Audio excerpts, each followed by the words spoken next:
Okay, we are out near Hawksdale in Western Victoria, and this Telstra pole has bees in it, clearly, and there are two more down that way that have bees in them as well.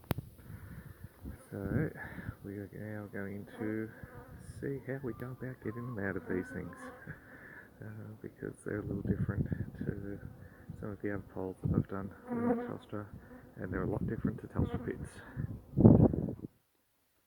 On a side note, some really mean bees, that's why I've got the smoker going.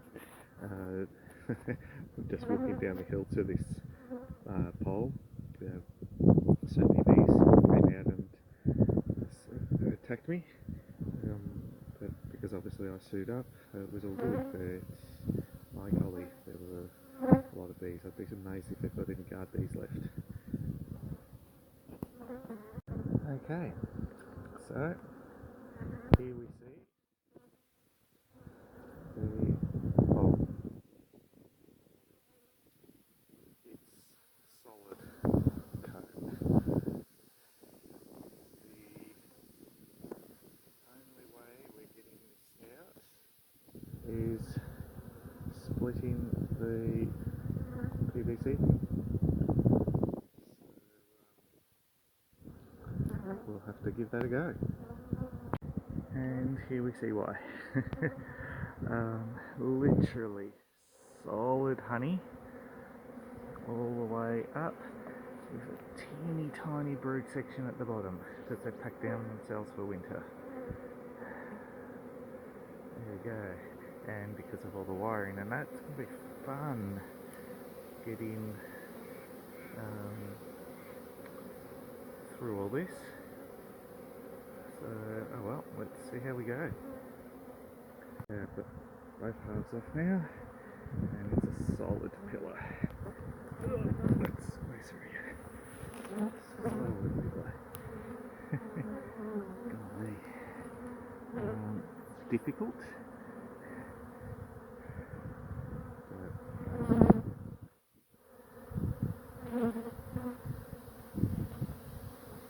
Okay, we're working our way down the pole. There's brood here, not a lot. They've packed themselves down nice tight and tight. They've settled down on the stingy front, but I guess that's because there's no more guard bees left. So, but anyway, we'll keep working. We'll get the hive out, and then we'll go on to the next one. Okay, because I've got 3 to do in a short period of time, I'm doing this a little weirdly. I've got the bees in the box, the queens in the box. Hopefully they're fanning at the entrance. They're telling the other bees to come in.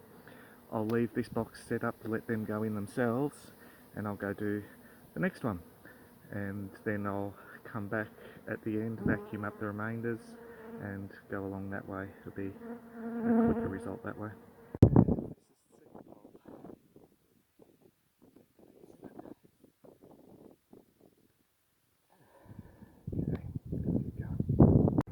Tops off. I've done the cuts down the side.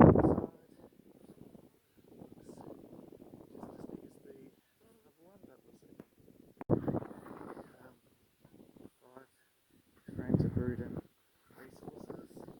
This side started to fall apart when I opened it up, so I had to work quickly. Not much yelling, but anyway, we got the bulk of it. The rest is laying on the table. There's queen still in there, but we'll get to that. So that's 2 down, multiple pieces. They're fanning the entrance, telling the bees to go in because that's where the queen is and whatnot. We'll let them orientate as much as possible themselves. I'll head to the third one and get that one done. Okay, this is the third one. I've already taken the lid off. It's the smallest, thank God, of the 3. So there's a small chance I won't be able to cut this. Could make it clear. Small chance I won't have to cut the PVC.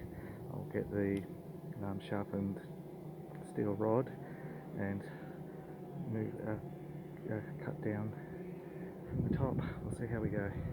Okay, didn't have to cut that one. It's good. Definitely a newer hive. So the first one was the middle child. The second one was the older, oldest hive, and this is the youngest. Awesome. Let's get it going. Okay, this one was a lot smaller.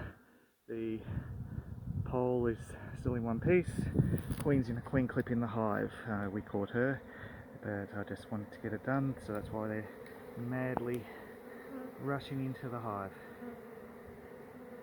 So I'll go back, bee back the other two, and then come back and bee back this one, and then we're done. Okay, I've been bee backing. There wasn't too many to bee back. Running off the generator, of course. Not many bees left because the weather's turning, so the robber bees are returning back to their hives. So we'll be back for a few more minutes, then we'll go on to the second one and do the same. Okay. Almost no bees left. Some robber bees, but that's about it. That's one down, two to go. Okay, that's the second one. There was a forecast of 10 mil of rain today, and we've already just had quite a amount of rain go over the top of us. Thankfully I'd finished bee-backing on this one when it hit. The good thing about the rain is it means all the foragers are back in at the hive, so it makes it so much easier. Okay, and that's the last one bee-backed. A fair number of robber bees. That's because the lady over there tells me she's got a beehive in a log and a beehive in a hive box. So yeah, the robber bees are coming and saying hello over here. All good. We'll now load up and take them to quarantine. All three done. And at least this one, I didn't need to cut the pole.